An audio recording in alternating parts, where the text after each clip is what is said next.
Oh man, this is crazy. We gotta be better, Jerry. We gotta do something, man. Come on, we can't keep doing this. We fighting for our life, The man. moment we've been waiting for. Whew, man, it's been a little sabbatical, man. It's been a minute. A lot of people have been they got lucky. Some people that came back from the You're Done Son. Like we got Cliff Kingsbury back in the league after You're Done Son. You know, Yeah, Kawhi Leonard playing more than 20 games there after it You're is. Done Son.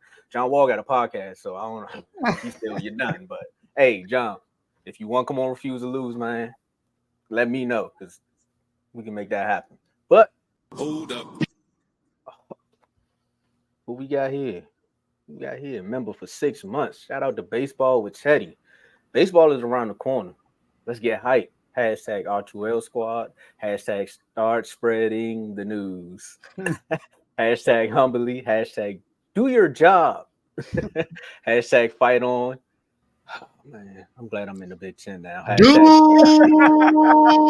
Dude. Hey Teddy, for everything else though. hey, go ahead. Hey, Teddy, for everything else, you're done, son. Man, you know what? I'm gonna get my flip flop so I can show everybody what you got me, Dave. But it's all good. Wow. Speaking of Duke, but I'll hold up. I forgot to bring those. Man, wait for Hey, it. hey, look! I appreciate you for choosing that because that was a team deal. That was a team deal. I ordered that the same day you sent it to me. I said, "All right, go put it in my cart." Tell it was like a 90% discount. I was like, "Hey, get this." Hey, I was like, "Oh, back." See, $8? that's another thing that circles. That's another thing that circles in the chat.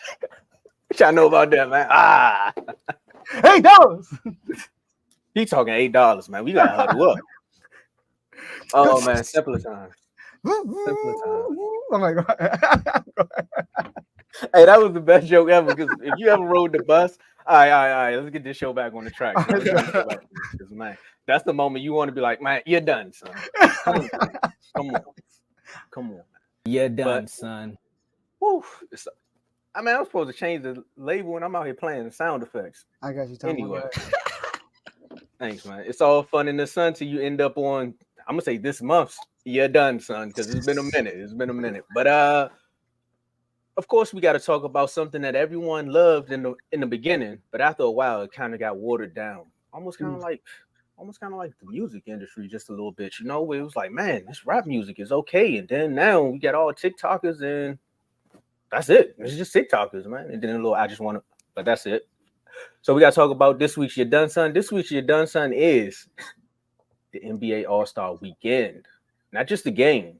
We're talking about the whole weekend, not a game, the weekend.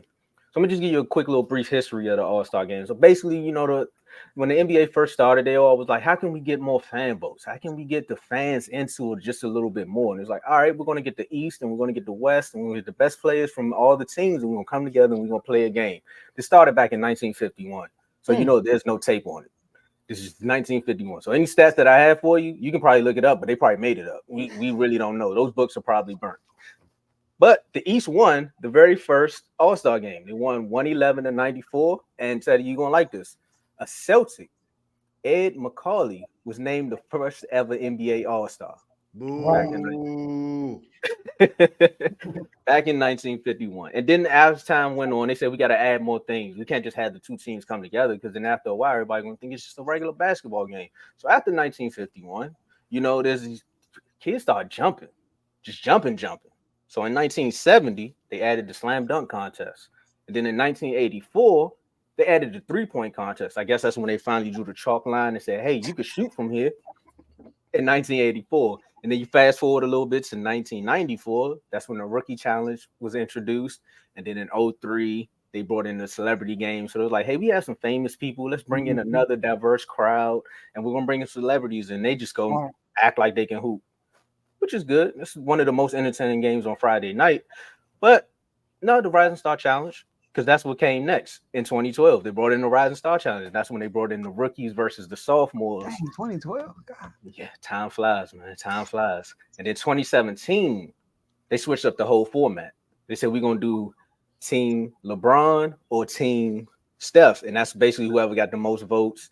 And then they can go out and do the draft situation. And then a lot of people liked it for a minute. Then some people didn't like it. But what change comes any type of complaints.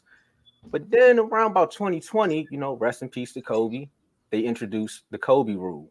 Wait, hold on. Is that Saints Cameron Jordan? Okay. Dang, Saints. Y'all salary cap, man, might be done, son. Y'all finding ways to make it. But in 2020, rest in peace to Kobe. But that's when they brought in the Kobe rule. And y'all seen the clip where Kobe was like, we want to see the best pickup basketball game. And y'all know the rules that came with that. After the clock reset every quarter, and then teams for charity, and then at the end of the game, it's the first team who gets the 24 points wins. And I think that was almost the last time we've seen a competitive All-Star game. Because after that, you know what happened.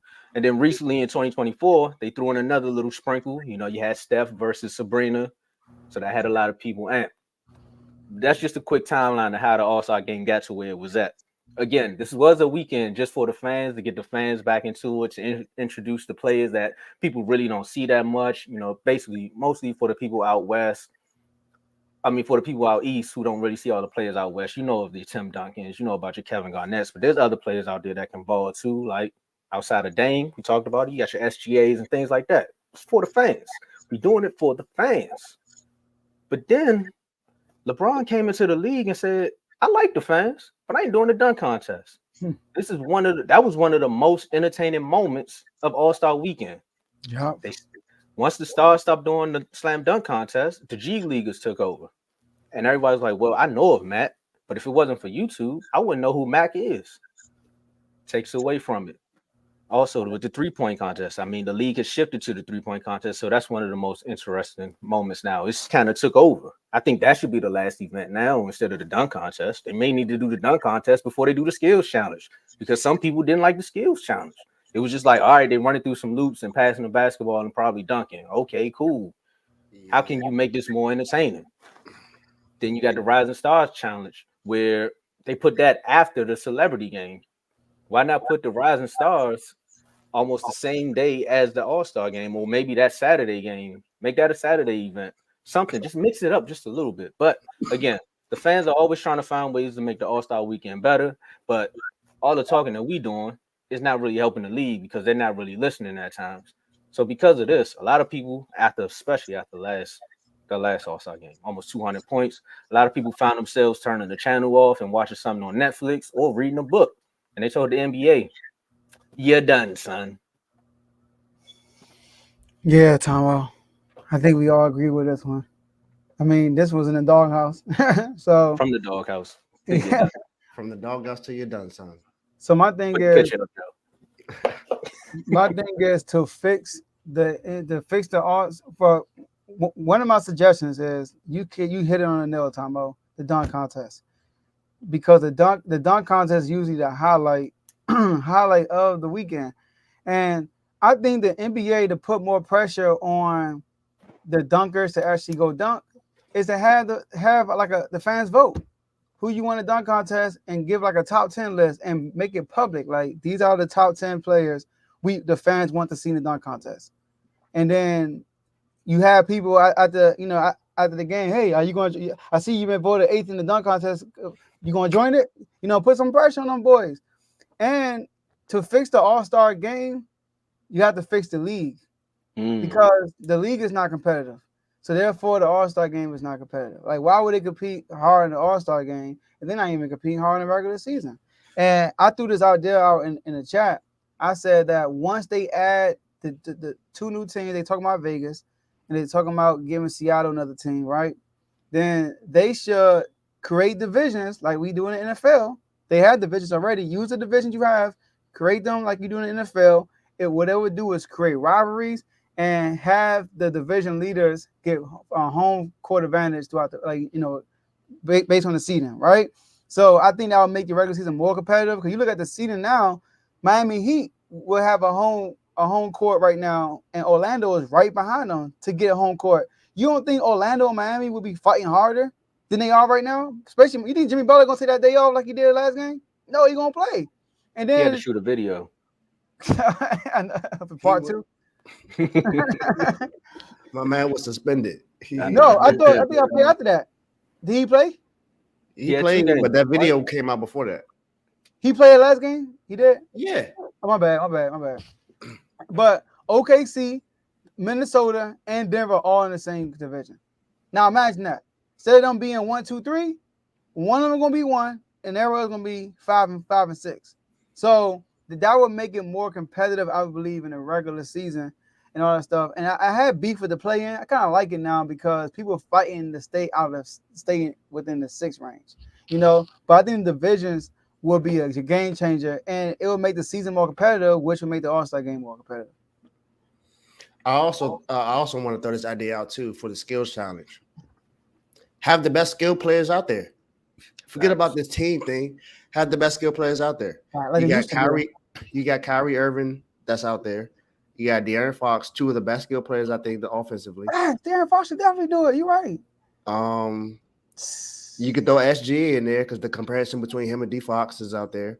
There are other players. Trae Young, put him out there. Like, come on, you got some guys with skills you could throw out there. Not just throwing teams together. Tyrese Halliburton could still be in there as well. Yeah. I think he's one of the best skilled players in the league. But come on, don't just throw teams together and just like Scotty Barnes. No one looks at him as a skilled player. I'm sorry. I just don't. I don't look at him like that. Make it make sense. Just do that. Don't just have skills challenge teams and have them just doing random stuff. And yeah, that too, Vaughn. T-Mac brought it up. Go ahead, Tom. When it comes to like award voting, around about All-Star, that's when we kind of figure out who's like the top 5 in MVP and 6th man and Defensive Player of the Year, stuff like that. Well, if you got your top 5 in that could be your skills challenge too. Get your top 5 players that's supposed to win one of these awards and have them do it. I'm like, well, if you really the MVP, show the fans why you the MVP.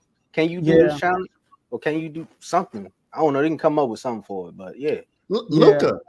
I don't like the team thing either, Dave. I think it should go back to everybody individually. Yeah. And maybe they can vote. I think I understand why they want Scotty Barnes and Wemby. They want to showcase the bigger guys having skills also, right? They want to showcase that. But forget that team crap, man. Make every man for themselves, get like 6 of them, and they just compete, Exactly. And then the 1v1 Javon talked about, T-Mac talked about this. No, we know the Stars got too much pride. They're not going to play one-on-one for everybody like that. No, because they lose, you're going to hang it over their head, right? But what it would do, it would showcase talents of guys who are not the Stars. And regardless, we're going to watch it. Because we love to see a one-on-one. I don't care who it is. Man, right. And Tom will be – go ahead. No. Go ahead. Finish what you're saying. And Tom will say, Dave, play me one-on-one tomorrow. I'm like, can y'all record this so I can see it? Like Lamar, Charlamagne Lamar, and Daryl, they just go one-on-one. I just like, that should be high for those games, So hey, remember, I played one-on-one against Anthony. Beat that man 11-3. Yeah, I remember that. So we all let us see a one-on-one game, no matter who it is. So I think that will be a game changer. One-on-one. That's who said it. That's how I found out that John Wall had a podcast, because a clip came up when I was scrolling through my reels, and it's a bad habit. But he came up and was like, I don't know why players are scared to do the one-on-one.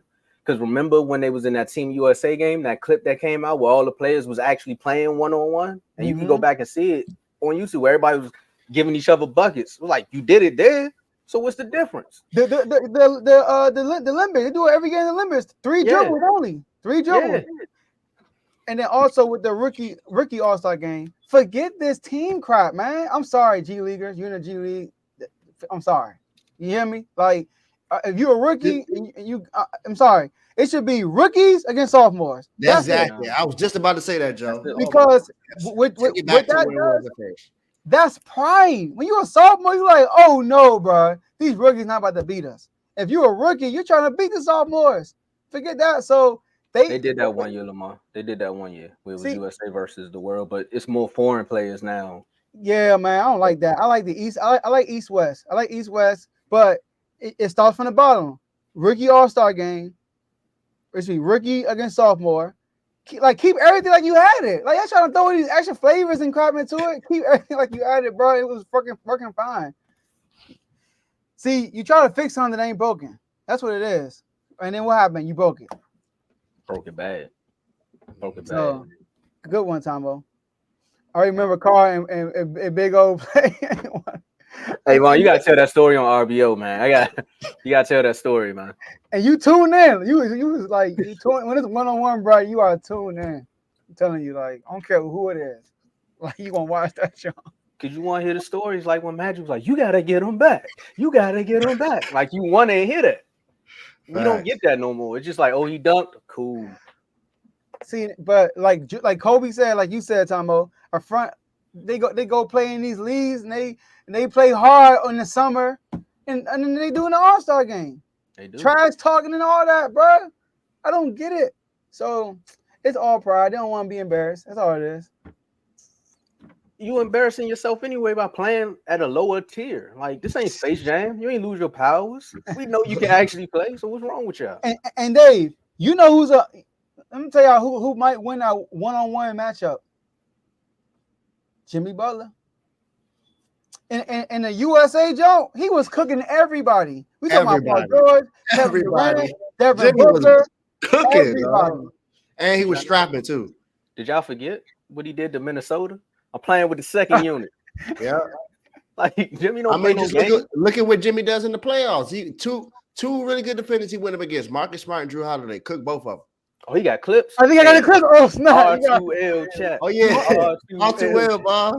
No, Javon, that gotta be a bonus jump for the RBO. That gotta be like a bonus footage. And you gotta post those clips, right? Analyze it. Analyze that. You just send me one clip though. I just want to hear the trash talk. I just want to hear the trash talk because I knew it was nothing but trash talk. Yeah. Good one, Tomo. Good one. Thanks, man. I'm gonna try to do this a little bit more often, y'all. You know, bring your done something back. Shake the league up a little bit. Yeah, let's get it, man. Let's get it. I know a lot of candidates. It's gonna be like candidates free agency when they make these crazy moves. Well, I mean, I got one a few team. candidates for you know something. I got one pending. I got an R2L. You done something. Is he wearing the star? Yeah, I mean, come on now. Come on now. You say you got an R2L one? Oh man. Mm-hmm. Oh man. Ty was the first one, so he redeemed himself. I was on your done son too. That's crazy. You said you were on? He was on Doghouse and you done something. That's what I'm saying. Ty was the first one on there. Yeah, you put him on there, and he's in the Doghouse too.